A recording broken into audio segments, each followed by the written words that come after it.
There's a strange moment that happens in relationships that almost nobody notices while it's happening. Nothing dramatic changes at first. No arguments. No betrayal. No goodbye. Just a slow emotional shift so quiet, you only recognize it after the damage is already done. The person who once waited for your messages starts replying slower. The conversations lose curiosity. They stop asking deeper questions. You start carrying the emotional atmosphere alone without realizing it. And the terrifying part is, the more you notice the distance, the more emotionally available you become trying to fix it.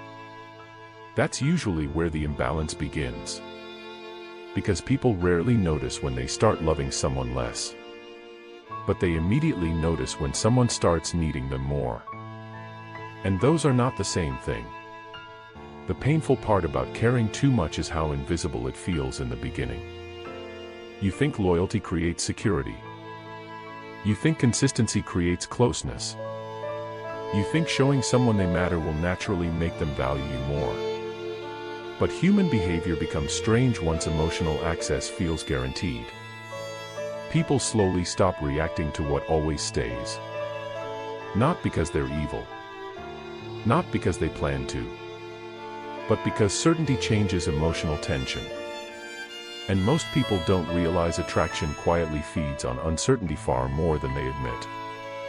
That's why the one who cares more usually starts suffering first. They become emotionally predictable. Always available. Always understanding. Always forgiving. Always there. Until their presence starts feeling emotionally normal instead of emotionally valuable. And eventually the relationship changes without anyone saying it out loud. You notice yourself staring at your phone longer. Reading conversations twice. Watching their online status. Pretending not to care while secretly hoping they notice your silence for once. But they usually don't. Not immediately. Because the person emotionally chasing reassurance rarely sees how much power they already lost asking for it. And that realization destroys people quietly. Especially when they remember how different things used to feel. Because in the beginning, attention felt effortless. They wanted to know everything about you. Your thoughts. Your reactions. Your moods. Your silence. Now you feel relieved when they simply respond with energy again. That's the frightening part.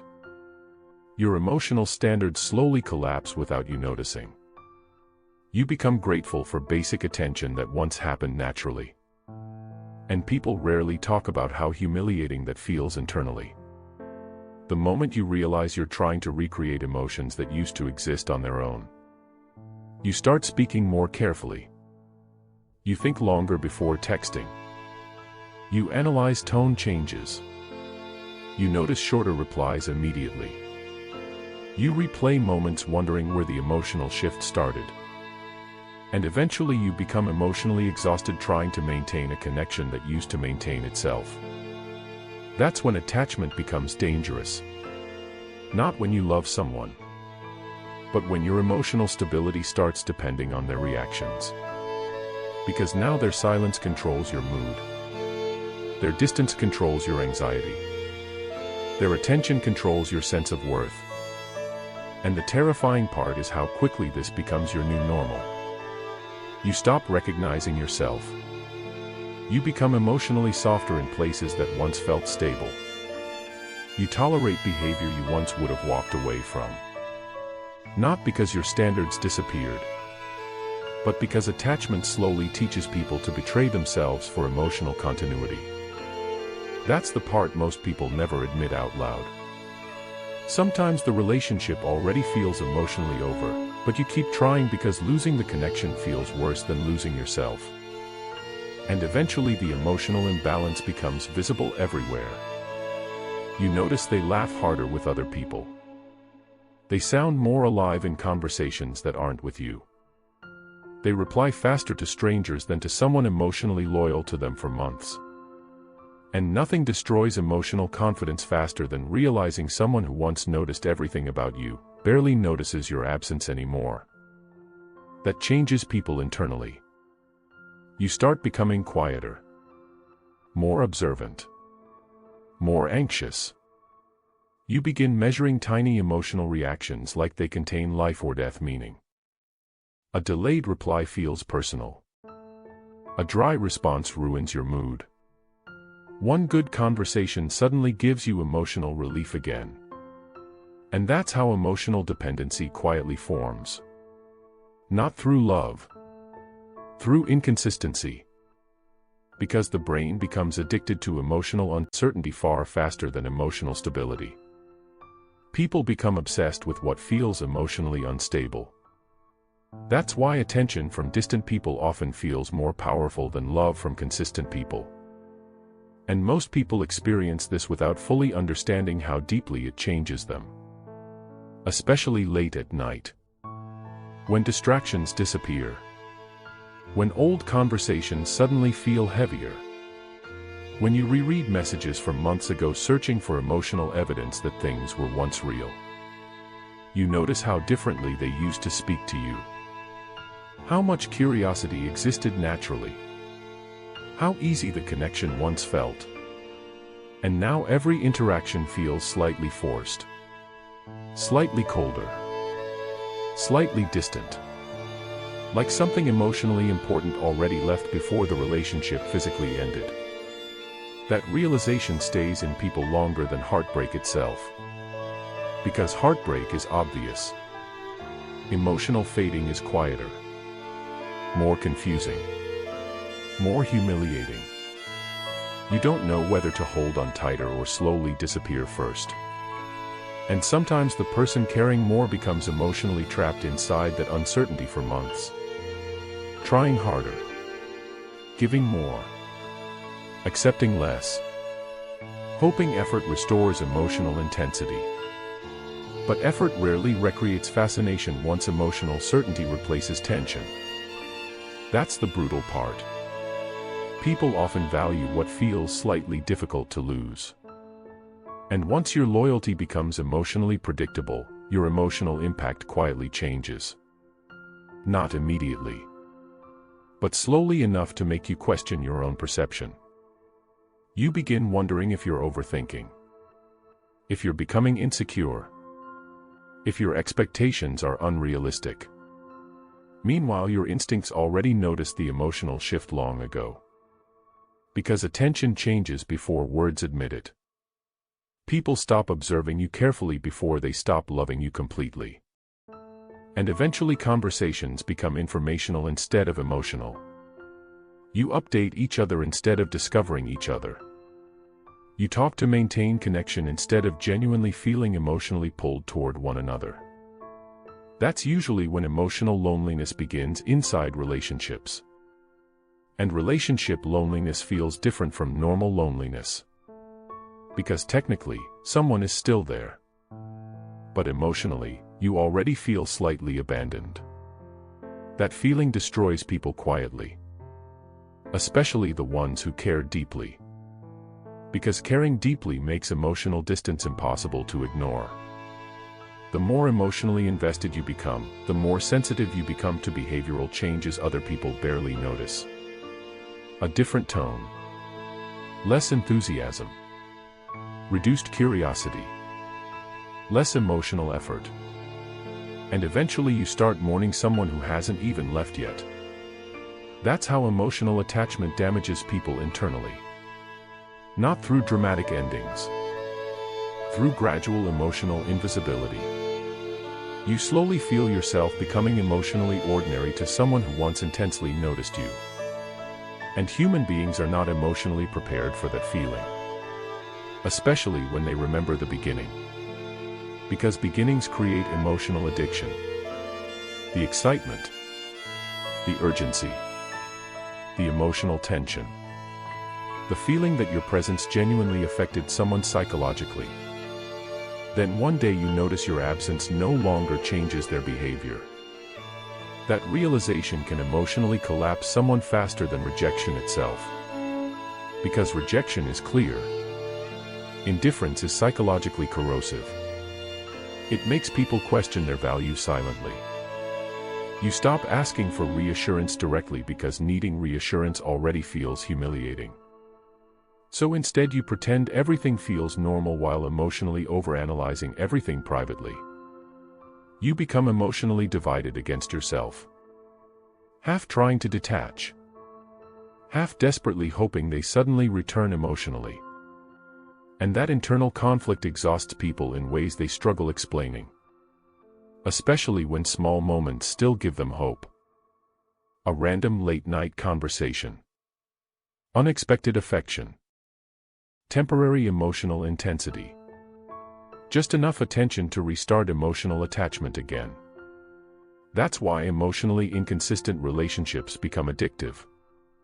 Not because they feel good consistently, but because relief feels powerful after emotional deprivation. And eventually people confuse relief with love. That's where emotional self-betrayal usually becomes permanent. You accept emotional crumbs because your nervous system still remembers emotional abundance from the beginning. You keep chasing the earlier version of the connection.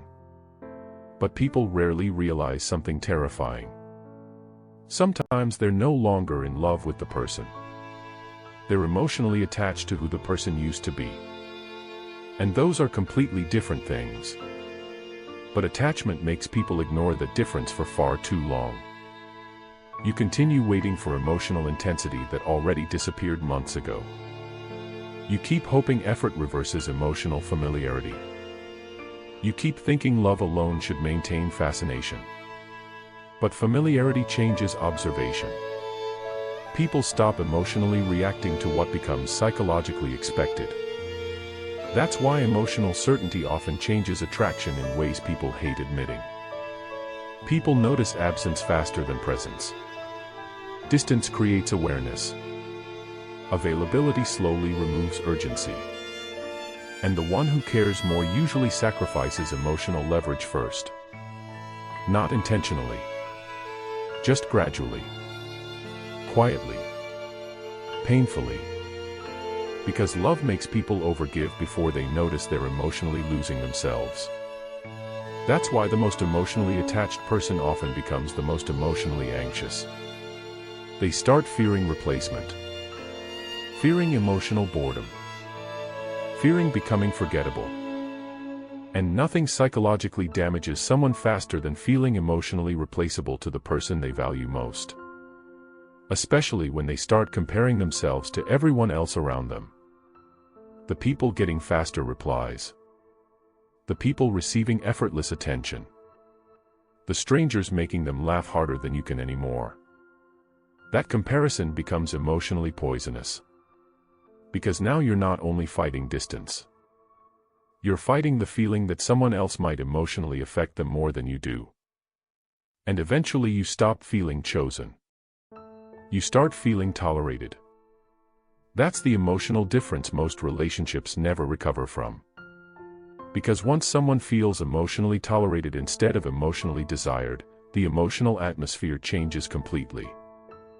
You become hyper-aware of effort imbalance. Who texts first? Who asks questions? Who maintains energy? Who notices emotional shifts? And usually, it's the person caring more. The one emotionally trying harder to preserve what's already fading. That's why the one who cares more almost always loses first. Not because caring is weak, but because emotional imbalance slowly transfers psychological control toward the less emotionally dependent person. The less emotionally attached person controls the emotional atmosphere without even trying. Their distance creates anxiety. Their attention creates relief. Their inconsistency creates obsession. Meanwhile, the other person slowly loses emotional stability reacting to all of it. And most people don't realize how dangerous that becomes until their entire emotional state depends on temporary moments of attention. That's when people stop acting naturally. They become emotionally strategic, careful, self-monitoring. trying not to appear too needy while internally panicking over emotional distance. And eventually they no longer recognize the version of themselves attachment created. That's the quiet tragedy nobody prepares people for. Love doesn't always destroy people through rejection. Sometimes it destroys them through slow emotional reduction. Through becoming less noticed, less prioritized, less emotionally impactful. Until one day they realize they've been fighting to maintain emotional significance in someone's life for far too long. And the terrifying part is, most people stay anyway. Because losing emotional access feels unbearable once attachment fully forms. Even when the relationship already feels emotionally empty. Even when conversations feel lifeless. Even when the emotional imbalance becomes impossible to ignore. People stay because memory keeps competing against reality. They keep remembering how intensely they were once desired. How emotionally important they once felt. And human beings struggle letting go of experiences that once made them feel emotionally irreplaceable. Even after they become emotionally replaceable. That's the part people rarely recover from completely. Not the breakup. Not the silence. But realizing how easily emotional intensity can fade once someone becomes certain you'll stay. And after experiencing that once, people never love the exact same way again. If this felt uncomfortably familiar, subscribe for more psychological explorations of human behavior.